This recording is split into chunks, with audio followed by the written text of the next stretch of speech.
ఎర్రటి ఎండలను సైతం లెక్క చేయకుండా అశేషంగా తరలి వచ్చిన మా మహబూబాద్ పార్లమెంటులో ఉన్నటువంటి నా కాంగ్రెస్ పార్టీ సోదరులకు సోదరిమణులకు తమ్ముళ్లకు అన్నలకు నాయకులకు అందరికీ పేరు పేరున పాదాభివందనాలు తెలియజేస్తా ఉన్నాను.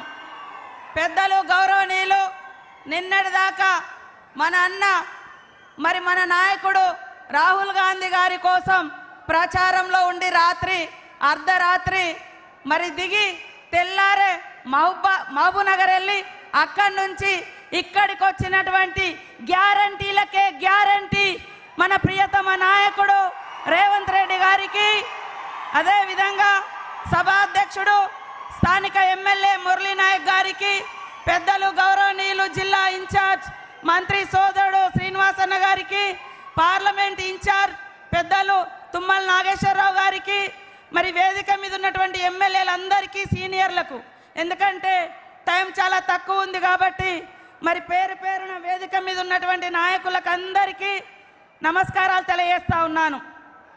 బలరాం నాయక్ గారు అంటే ఒక బోలా శంకరుడు. ఆయన ఎవరికి మోసం చేసినోడు కాదు, ఎవరికి అన్యాయం చేసినోడు కాదు. ఇద్దరం కూడా వేరు వేరు పార్టీలలో ఆయన 2009 నుంచి 14 వరకు కేంద్ర మంత్రిగా పార్లమెంట్ సభ్యుడిగా ఉన్నప్పటికీ, నేను ములుగు అసెంబ్లీ ఎమ్మెల్యేగా ఉన్నప్పటికీ అన్న చెల్లెల్లా కలిసి ఉన్నాం. కాబట్టి ఇక్కడికి వచ్చినటువంటి సోదరులందరికీ కూడా ఏమైనా అపోహలున్నా అనుమానాలున్నా ఎవరైనా ఒకరి మీద ఒకరు చెప్పినా అవన్నీ పక్కకు పెట్టి మన మాజీ మంత్రిని గెలిపిస్తే తప్పకుండా బలరామన్న మళ్ళీ కేంద్ర మంత్రిగా ఈ పార్లమెంట్ నుంచి ఉంటాడు అని ఈ సందర్భంగా తెలియజేస్తా ఉన్నాను. అదే కాకుండా ఇప్పుడు జరుగుతున్నటువంటి యుద్ధం, ఇప్పుడు జరుగుతున్నటువంటి పోరాటం రెండు సిద్ధాంతాల మధ్య, రెండు వర్గాల మధ్య.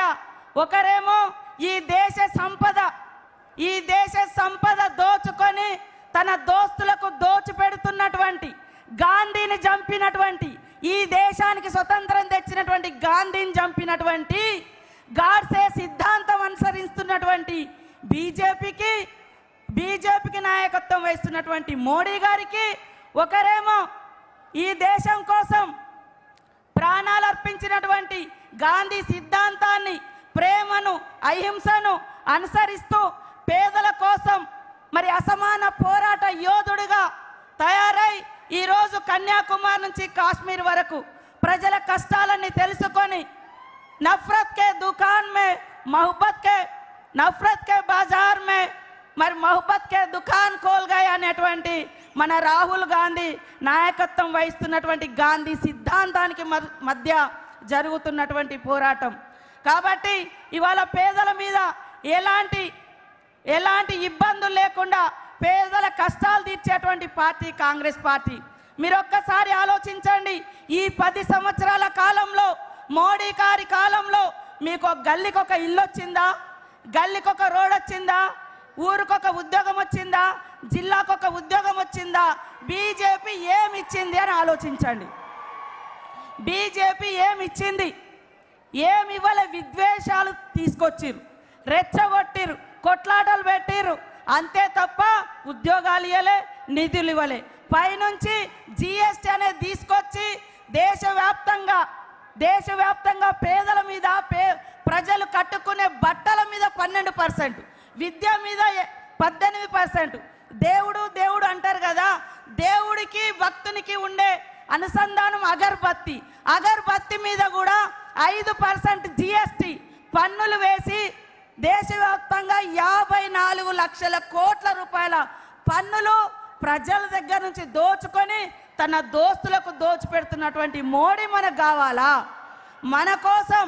మన కోసం ఈ దేశం స్వాతంత్రం కోసం పోరాడి త్యాగాల కుటుంబం, ఆనాడు నెహ్రూ గారు 12 సంవత్సరాలు జైలు జీవితం అనుభవించిండు. ఇందిరమ్మ ఈ దేశం నా దేహం ముక్కలైనా పర్వాలేదు కానీ ఈ దేశాన్ని ముక్కలు కానియను, దేశ సమైక్యత కావాలి, భిన్నత్వంలో ఏకత్వమే జాతి యొక్క అస్తిత్వం అని నిలబడ్డటువంటి మహనీయురాలు మరి అలాంటి వారసత్వం నుంచి వచ్చినటువంటి రాహుల్ గాంధీ గారిని గెలిపించడం కోసం ప్రతి ఒక్కరు కూడా కష్టపడాల్సిన అవసరం ఉంది. ఇవాళ కాంగ్రెస్ ఉన్నప్పుడు 100 రోజుల పని తీసుకొచ్చింది. ఉపాధి హామీ చట్టంతో పాటు పోడు భూముల హక్కు చట్టం, విద్యా హక్కు చట్టం, 80 కోట్ల మందికి పైగా రేషన్ కార్డులు ఇచ్చి ఆహార భద్రతా చట్టం, ఇలాంటి ఎన్నో చట్టాలు తీసుకొచ్చారు. మరి మోడీ గారు ఏం తీసుకొచ్చారు? మోడీ గారు ఆ చట్టాలకు తూట్లు పొడిచే విధంగా రేపు మనకిచ్చినటువంటి మనందరి ఆత్మగౌరవానికి ప్రతీక భారత రాజ్యాంగం. భారత రాజ్యాంగాన్ని మార్చేటువంటి కుట్ర జరుగుతుంది. భారత రాజ్యాంగం మార్చబడితే యుగాల నాటి మన సంస్కృతి వస్తే దళితుడు ఎక్కడ పుట్టినంటాడు, అరికాళ్ళ కాడ పుట్టిండు కాబట్టి నువ్వు అంటరాని వాడు అని చెప్పేటువంటి సిద్ధాంతం వస్తుంది. సమానత్వం అనేటువంటి రాజ్యాంగ హక్కులను ఈ మోడీ కాలంలో, రాబోయే కాలంలో కోల్పోబోతున్నాం. దయచేసి ఇక్కడున్నటువంటి ప్రతి ఒక్కరూ ఆలోచించండి. రాహుల్ గాంధీ గారు ఈ దేశం కోసం పడుతున్నటువంటి కష్టాన్ని అర్థం చేసుకొని, ఇక్కడ మా మీద మీకు ఎవరికైనా భిన్నాభిప్రాయాలు ఉండొచ్చు, కానీ అక్కడ ఉన్నటువంటి నాయకుని మీద భిన్నాభిప్రాయాలు ఉండి ఈ ఎలక్షన్లలో మేము పనిచేయమంటే అలాంటి వాళ్ళు పార్టీకే అవసరం లేదు. అలాంటి వాళ్ళు పార్టీకి అవసరం లేదు. ఇక్కడ నిలబడ్డది బలరాం నాయక్ గారు కాదు, రాహుల్ గాంధీ గారు. రేవంత్ రెడ్డి గారి యొక్క గౌరవాన్ని పెంచే ఎన్నికలు, రాహుల్ గాంధీ గారి యొక్క గౌరవాన్ని పెంచే ఎన్నికలు. కాబట్టి ప్రతి ఒక్కరూ కష్టపడాల్సినటువంటి ఎన్నికలని తెలియజేస్తా ఉన్నాను. దయచేసి ఈనాడు ఇక్కడున్నటువంటి సోదరులు కూడా, మా లంబాడా సోదరులు, కోయ, గోండు, ఆదివాసీ నాయకపోడు సోదరులు అందరూ కూడా ఐక్యంగా కాంగ్రెస్ పార్టీ మనందరికీ ఎస్టీ రిజర్వేషన్ ఇచ్చింది, కాంగ్రెస్ పార్టీ ఎస్సీ రిజర్వేషన్ ఇచ్చింది, కాంగ్రెస్ పార్టీ ఐటీడీఎల్ తీసుకొచ్చింది, కాంగ్రెస్ పార్టీ ఇవాళ ఉపాధి చట్టం తీసుకొచ్చి పేదలకు మరి పని కల్పించింది. అనేక చట్టాలు, ఉద్యోగాలు, ఉపాధి ఈ రోజు వరకు కాంగ్రెస్ తోటే. కాబట్టి ఇక్కడ ఒక వర్గాన్ని రెచ్చగొట్టడం, ఆదిలాబాద్లో ఇంకొక వర్గాన్ని రెచ్చగొట్టడం ఇది కాదు. అందరం కలిసి మనకి ఈరోజు ఈ అధికారం, ఈ హక్కులు, ఈ హోదా వచ్చిందంటే భారత రాజ్యాంగాన్ని రచింపజేసింది డాక్టర్ బిఆర్ అంబేద్కర్ గారి చేత. ఆనాడు నెహ్రూ గారు కాంగ్రెస్ పార్టీ భూములు పంచింది, ఇండ్లు ఇచ్చింది, హోదా ఇచ్చింది. ఇన్ని సంవత్సరాల తర్వాత 34 ఏళ్ళైంది రాజీవ్ గాంధీ చనిపోయి. ఆ రోజు నుంచి ఈ రోజు వరకు వాళ్ళ కుటుంబంలో ప్రధానమంత్రి పదవి లేదు. ఏ పదవి తీసుకోకున్నా ఈ దేశ ప్రజల కోసం ఆ కుటుంబం త్యాగం చేస్తుంది, కష్టపడుతుంది.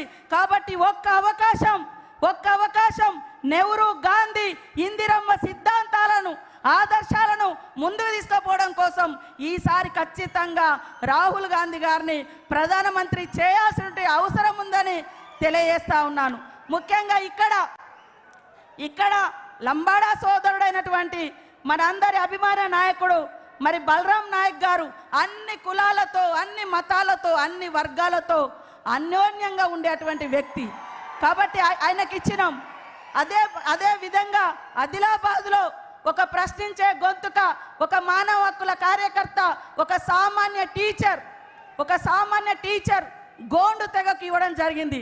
కాబట్టి 2 వర్గాలను, 2 తెగలను ఈక్వల్ చేయించినందుకు మీరందరూ కూడా ఇక్కడ బలరామన్నకేయించి, అక్కడ సుగుణకేయించి రాష్ట్రంలో 17 సీట్లకు కాంగ్రెస్ పార్టీ చేయి గుర్తుకు ఓటేసి గెలిపించాలని పేరున కోరుకుంటూ అందరికీ నమస్కారాలు. జై కాంగ్రెస్. చేతి గుర్తుకే